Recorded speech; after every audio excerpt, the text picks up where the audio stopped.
All right, so hopefully my internet cooperates and this will be relatively smooth.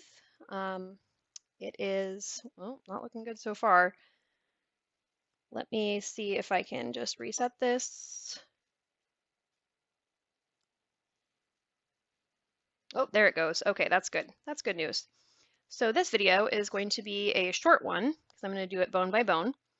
And this video is about the anatomy of the mandible, which is what this is. So that's your lower jaw. And the mandible consists of some overall main parts. Now, I want to preface this by saying some of the things I'm going to show you are not on your list of things for the practical, but rather I'm providing information about them as contextualizing info so that you know what parts of the mandible are not fair game compared to what are. So you don't do something like, for example, mistake this, which is the mental foramen, with the one that you do have to know, which is on the inside of the jaw, the aspect where you are in the medial position and looking laterally, and that is the mandibular foramen. So I'm going to give you some additional context. Just be aware, keep your list handy. Note that some of these items are on your list, some of them are not. I'm going to draw them in different colors though. So in red, we're going to do the stuff that's not on your list, just for context. So this part of the mandible is called the mandibular body, and it's just the part that actually houses your teeth. And then up from that, this angle is called the mandibular angle, which is exactly what it sounds like. It's just an angle. So the reason I'm specifying this is because the things that are on your list are on this portion, the sticky uppy bit, which is the mandibular ramus. So you might remember that the word ramus means branch. So the reason I'm pointing that out is because you have two bony extensions at the top of the mandibular ramus that are different from each other, and you need to know each of them. So let's dig into those after I just go ahead and erase this stuff. So going back to my navigation mode, see if it cooperates. It might take it a moment. I'm using a lot of the CPU power of my computer right now. Okay, it looks like it's cooperating. So this rear one, now we're going to be in green, which is the stuff that is on your list. So this process right here that sticks up is called the condylar process. And that refers to the fact that there is a condyle at the top. And so this is the part of your mandible that actually articulates with the rest of your skull. So this condyle right here is at the end of the condylar process, and this articulates with the mandibular fossa of your temporal bone to form your, I'm going to write this in red because it's not part of your list, but it's just contextualizing information. Oops, got a little ahead of myself there. Mandibular joint, which is also called your TMJ. So TMJ is often used to describe TMJ pain, so people that have joint issues with their temporomandibular joint, like osteoarthritis, and that results in pain in their temporomandibular joint, but really it's just the name of the joint, and the condylar process supports the condyle that is part of that joint. So that's why we make you know it.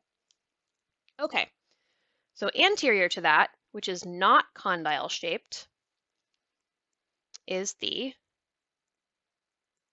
coronoid process. And this, unlike the condylar process, is very thin and narrow and comes to a point. So coronoid means crown-like, because apparently it looks sort of like a crown. I beg to differ, but I'm not in charge of naming this stuff, so coronoid process it is. So you would want to say coronoid process of the mandible if I specify that you need to say the process and the bone. But if I ask you part A, identify the bone, you just say mandible, and then if part B is identify the process, you can just say coronoid process. So on the practical, you will have some guidance verbally about how much detail you need to give me. Alrighty, and then this is the condylar process on this other one. So anterior is the coronoid process, and this is one that provides a point of attachment. Let's write this in red because it's not on your list, but it's important context information. This is a point of attachment for your temporalis muscle, which if you put your hand on the side of your head on your temple and give a few good chomps, you can feel it bulging in and out as you chew. So what this muscle does is when it generates tension, it pulls your mandibular angle this way to allow you to shut your mouth. So those are the two processes you're in charge of. There is one remaining feature, and that is, come on, move for me. Well, it looks like it's freezing up again, but that's fine. We can still see on the interior aspect, there is a hole, and that is called the mandibular foramen. Let's make that E look more like an E, shall we? So, foramen means it's a hole, and the mandibular foramen means it's a hole on the mandible. So the mandibular foramen provides a passage for a nerve that travels inside and helps to innervate parts of your mandible. So when the dentist is trying to numb part of your jaw to work on your molars, for example, what they're going to do is try and direct that big scary hypodermic needle at your mandibular foramen to target the nerve that is going through there. And this is my terrible drawing of a syringe, but you get the idea.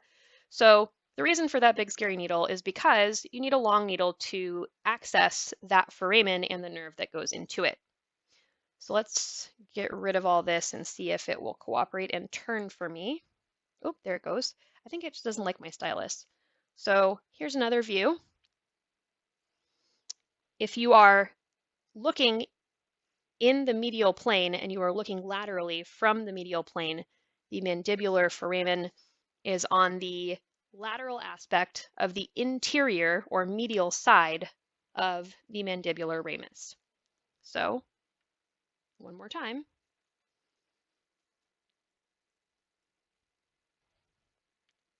That is the mandibular foramen. And that concludes all of the features of the mandible that you need to know. So this video is going to be a standalone, and I'm just going to keep making videos bone by bone until we get the rest of the way through the skull as much as is humanly possible. So thanks for your attention, and I will see you in the next video.